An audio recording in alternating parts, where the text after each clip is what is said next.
All right, so you're trying to play Modern Warfare for whatever reason. You just want to play some of that old school Call of Duty. Well, it's not that old school, but it's old enough. So you're trying to play it, but it won't work. You can't click it. It says this stuff right here, like co-op, and you need to download something.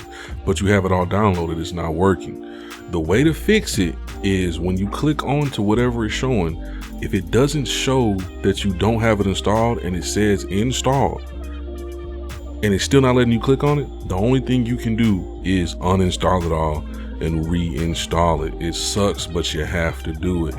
And I can't click on it or nothing. So it says it's installed, but it's not acting right. So all you got to do is hit the home button, go to the game, or go into my games and apps, whichever the one. And when you hover over it, hit the start button, and then you go to manage game add-ons, click that right there. And then you see right here, I have 20 different add-ons that should be doing their thing, but sometimes it might not.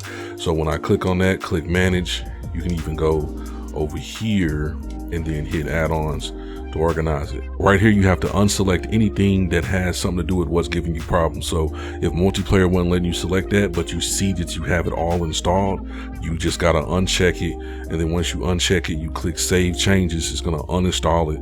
And then you do the same process over, but then you select it again, and then you hit save changes, and then it'll take you to the spot where it installs it all. And then once the game loads up, it'll let you play it again. So this is what I had to do because I was trying to play multiplayer, because I got tired of playing Vanguard because it keeps lagging even though my connection is perfectly fine. That game is tripping and tweaking. I got tired of it, so I tried to go to Modern Warfare, play multiplayer. I could not figure out why I was doing it and not letting me click it, but that's how you fix it. You be ready to get on there and shoot people in their faces. So if this video helped you out, please slam the like button. It's greatly appreciated, and I'll see you in the next one. Peace.